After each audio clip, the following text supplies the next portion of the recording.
This is it. The most iconic American car just got a revamp, and today I'm going to tell you why that changes absolutely nothing. The Corvette is one of the most, if not the most, iconic American car. Yes, there's big trucks like the American Ford F-150. Yes, there's hypercars like the Venom GT. But the Corvette is truly the most iconic and best known worldwide. Each generation of Corvette took different leaps in different categories through each generation. So before I tell you why the new one changes absolutely nothing, I want to tell you a little bit about the history of modern Corvettes. Starting with the C5 Z06. Now this is a classic American car, and the reason why is because it has lots of power. It looks good. This version, just like a lot of the other versions, were crucified in the car community for a few reasons. One of the first being is that it had a terrible shell and an even worse interior, full of plastic and cheap products. With the stereotype buyer being overweight, retired men wearing jorts and New Balance shoes, which that stereotype really hasn't changed very much.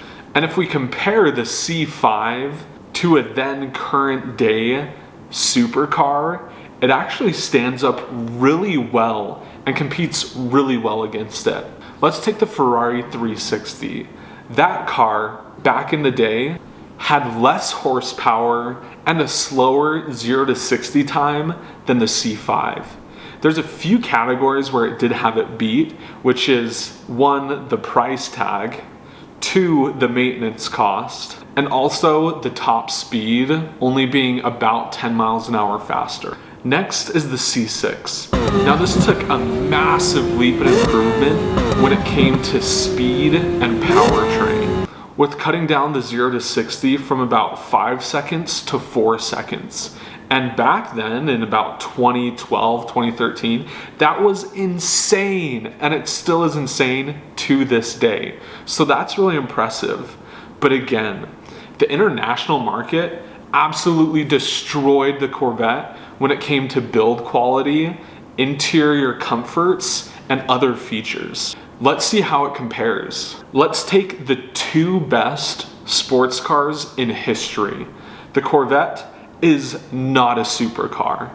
The Porsche 911, not a supercar. But both of these cars have incredible value and perform better than a lot of supercars that are out there.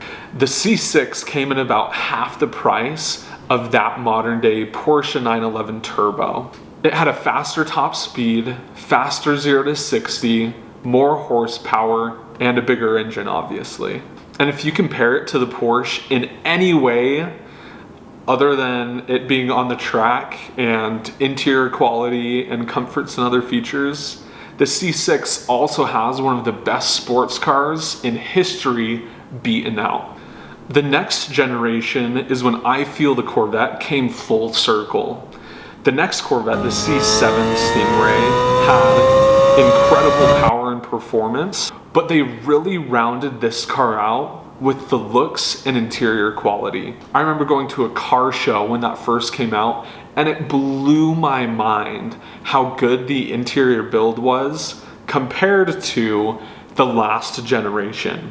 Now it's still a Chevy, it's still a Corvette, but they really rounded it out and had both the performance and the quality to match that. And that made this car a lot harder to make fun of. With the C7, there was really no other competitor that I wanted to pin it up against other than the pinnacle and the absolute best supercar that has come out arguably since then, the Lamborghini Aventador. It cost more than 4 times what the Corvette cost, and the Lamborghini had more power, better 0 to 60, higher top speed, and this is the only car that beats it out in every single category, including the price being 4x. But with paying about 1/5 of what the Lamborghini costs, you still get a strikingly similar 0 to 60 time. But with that lower price tag of only about 80 grand, that does not include Lambo doors, unfortunately. Now this is the kicker, the C8 Corvette. We've been waiting for this for a long time. We've been having teasers of not only leading up to the C8, but also leading up to the Z06 and what that would be like. This car is incredible. It has mid-engine, perfect balance, better suspension, better brakes, better performance, better engineering, better quality interior, and it's better in every single way. But the reason why it changes absolutely nothing in the industry is for one reason, and that's because it's still a Corvette. No matter how hard Chevy tries, no matter how much performance they pack into the engine, no matter how nice the interior is, it will always be a Corvette. If you look at the history of the past 4 generations and even further, Corvettes always have competitive price, competitive performance and engineering, a little lower quality on interior build, and not the best track times, but they always compete for a fraction of the price. And this Corvette is no different.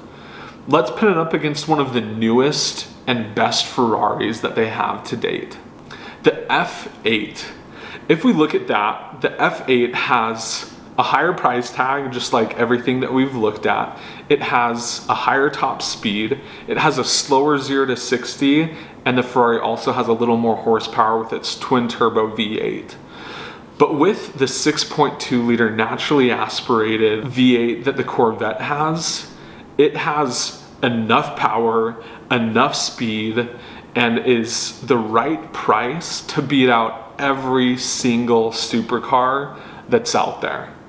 And my argument is not that the Corvette is not good, because I think that this entire time I've been arguing that they're amazing. My argument is that it doesn't change the legacy, that it doesn't change what the Corvette name means.